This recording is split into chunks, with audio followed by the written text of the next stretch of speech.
Two perspectives on cloud monitoring.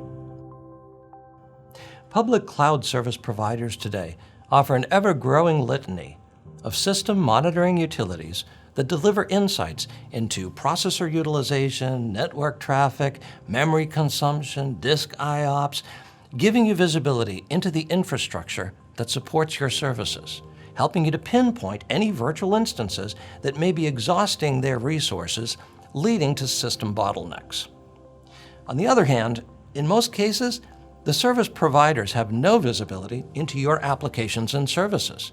They can watch your cloud instances from below, from the perspective of the host and the hypervisor, but what you do with the data above, that's your business, quite literally. And that brings us to the next point.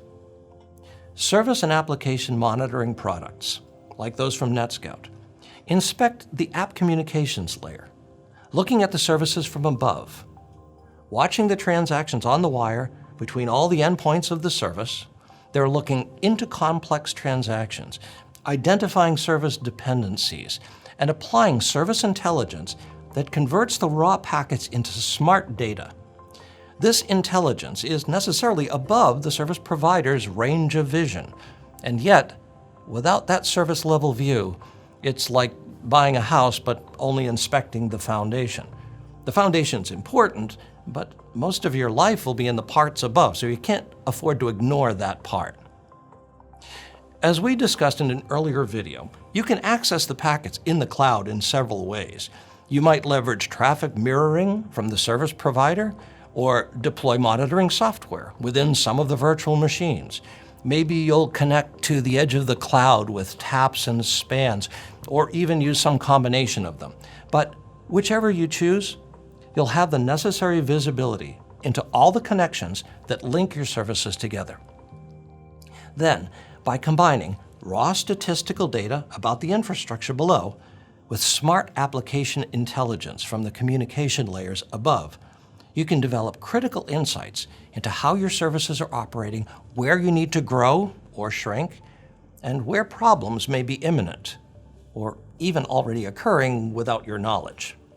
When you have this kind of universal, holistic view of your cloud services, you're in an ideal position to make informed decisions about what needs to change and what's working just fine. Now, one last consideration. Most organizations today operate a hybrid cloud, with many of their services reaching from the data center to multiple cloud providers.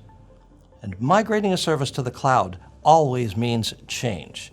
The very fact that you're effectively outsourcing the lower layers of your service platforms means that you need greater visibility, not less. Okay, all of this may sound complex, and you're probably hoping to hear that it's really simple, actually. But the truth is, there is a measure of complexity, and maybe it's a bit of an art to balance the different forces that drive the performance of your applications. But that's precisely why it's so important to have an effective monitoring strategy, so that you can gauge the efficacy of each change along the way.